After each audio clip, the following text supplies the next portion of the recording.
RK त्यागी, Ghaziabad NCR, Delhi. ओम सच्ची Janwani channel पर आपका स्वागत है। चैनल को सब्सक्राइब करें, वीडियो को शेयर, लाइक, कमेंट करें। शेयर करने से अधिक साथियों तक जाएगी, मोबिलाइज, मोटिवेट करेगी रिटायरीज को, पब्लिक एट लार्ज तक जाएगी, all sections of society, all sections of political parties, government तक जाएगी। हमारे व्यूज़, न्यूज़ और प्रोपोगेट होंगे सभी। तो साथियों, ये चर्चाएं चल रही हैं। अब कभी कोई कुछ हो रहा है, कभी कुछ हो रहा है। अब जुलाई के में कोर्ट खुल जाएंगी। हमारा 4 तारीख में भी एक दिल्ली हाई कोर्ट में केस है और दूसरे भी केस हैं कई सारे, 2 केस हैं, एक नहीं, और भी लोगों के केस हैं। पेंशन अपडेशन पर, ग्रेजुएटी रिकैलकुलेशन पे, स्पेशल अलाउंस पे, ये तमाम केसेस हमारे हैं। तो ये मुद्दे आएंगे हियरिंग में। और उसके अलावा गवर्नमेंट पर भी प्रेशर रहेगा। मैंने कल गिरीश आचार्य जी से भी बात की थी, जो गिरीश आचार्य जी दिल्ली नेशनल सेक्रेटरी हैं और भारतीय मजदूर संघ के। कल इनसे मैंने बात करी थी। इनको मैंने भेजता रहता हूँ मैसेज भी, और इन्होंने कहा था आजकल आप हमारे कम्युनिकेशंस को ध्यान नहीं कर रहे। तो उन्हें स्पेशल अलाउंस की याद दिलवाई थी कि भाई आपने अपने उसमें से हटा दिया एजेंडे में से स्पेशल अलाउंस को, उसको ऐड करें। अब तो नैनीताल हाई कोर्ट से भी उसमें जो है डिस्कशन में आ गया है। केरल हाई कोर्ट का डिसीजन था डबल बेंच का, नैनीताल हाई कोर्ट का भी डिसीजन है, उसमें भी उन्होंने स्पेशल अलाउंस को अलाउ कर रखा है रिटायरीज बेनिफिट्स में। इसमें ग्रेजुएटी रिकैलकुलेशन और पेंशन के लिए भी उन्होंने कहा। और ग्रेजुएटी रिकैलकुलेशन का मुद्दा भी आप लोगों को उठाना चाहिए, और कॉम्पिटिशन का भी। ग्रेजुएटी रिकैलकुलेशन पर डबल बेंच का फैसला है नैनीताल हाई कोर्ट का, और उसमें एक चीफ जस्टिस है मैडम रितु बहरी। और इस सब के अलावा भी कम्यूटेशन पे इंटरिम ऑर्डर आ चुका है चंडीगढ़ हरियाणा, पंजाब हरियाणा हाई कोर्ट चंडीगढ़ का, कि भाई जो 10 साल के बाद रिकवरी स्टॉप की जाए। तो ये सारे मुद्दे मैंने उनके सामने रखे, उन्हें बताया और मैसेज वगैरह करे। और वो कल जब मेरी बात हुई तो वो कह रहे थे कि मैं फाइनेंस मिनिस्ट्री में ही जा रहा हूँ, और आप लोगों के जो मैटर्स जो आपने मुझे रिप्रेजेंटेशन भेजे, इनको भी मैं अपने मेमोरेंडम के साथ लगा के दूंगा वहाँ पर। अब देते हैं या नहीं, क्या करते हैं। और वो फाइनेंस मिनिस्टर से भी मिलेंगे, जैसे कि मेरे से बात हुई थी। तो ये सारी बात हैं, और उनसे मैं 1-2 दिन में अपडेट भी लूँगा, पूछूँगा भी। तो इसके अलावा जो हमारे केसेस हैं, हमने सुप्रीम कोर्ट के चीफ जस्टिस साहब से भी, और उनके सेक्रेटरी जनरल जो है सुप्रीम कोर्ट के, उनको भी लिखा था मेल, कई लिखे हमने। और चीफ जस्टिस को भी, हाई कोर्ट के दिल्ली को भी हमारा मेल वहाँ तक पहुँचवाए। तो ये है। और उन्हें हमने our pending cases in Delhi high court and other high court और इन सुप्रीम कोर्ट, वो सब बताए थे।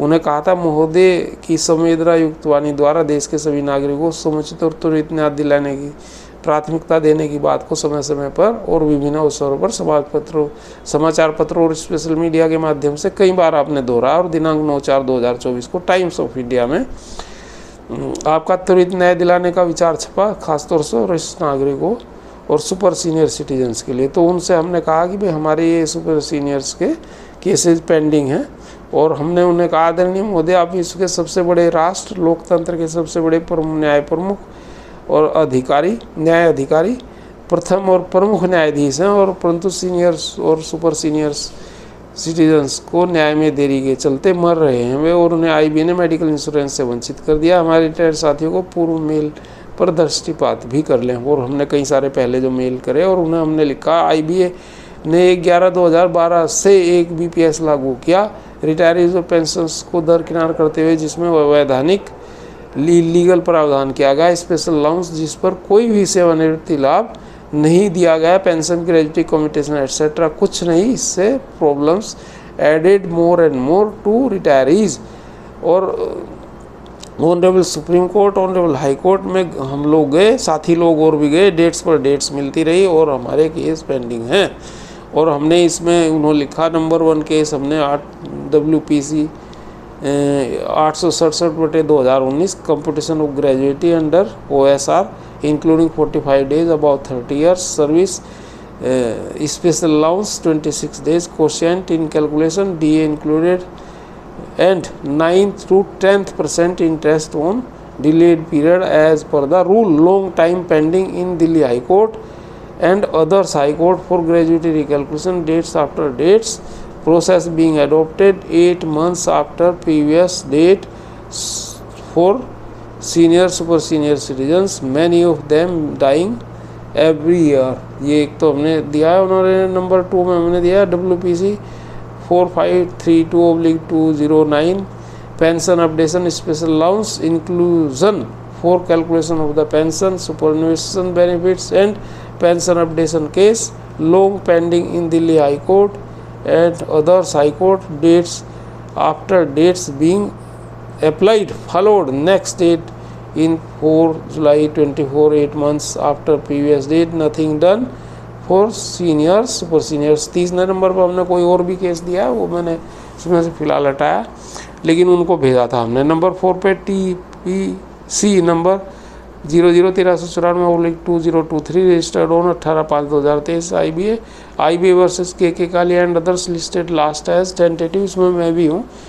Dated 3/5/24 no hearing information yet, nothing done on 3/5/24 no notice to till date, 1 year past IBA playing new strategies, retirees after depressed and morally degraded its counter rate by IBA on gratuity calculation and special allowance plus pension updation issues on KK Kalia and others plus others high courts cases IBA DFS government लगातार retirees को उलझाती रहती हैं और no solution yet, अभी उन्होंने लोग लगा दी इसमें।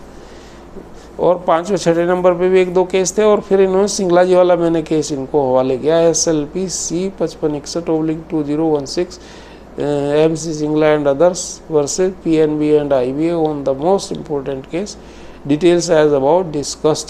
अच्छा, इसके अलावा कंटेम्प्ट पिटीशन एक लगा हुआ पंजाब नेशनल बैंक के रिटायरी एसोसिएशन का और against Sunil Mehta and Punjab National Bank management, तो वो भी उनको मैंने उद्धृत किया केस, और भी कुछ करे और इन्हें लिख दिया मैंने कि sir you are requested to arrange these cases to hear and expedite decide as in न्यायप्रिय head of the judiciary message goes to public and world at large, it should be decided in the light of the Nainital High Court double bench CGI 1 of the judgment on the writ number 75/2023 by Mr.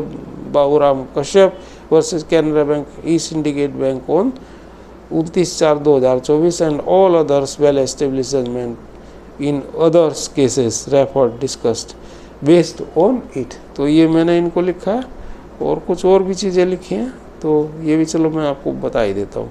महोदय वर्ष 1990 में reserve bank ने अपने सेवानिवृत्त कर्मचारियों के लिए एक पेंशन योजना लागू की, जिसकी मूल में central and civil services regulation pensionary benefits 1981 के सारे प्रावधान थे और पेंशन योजना लागू करने के लिए जरूरी फंड की व्यवस्था और सृजन।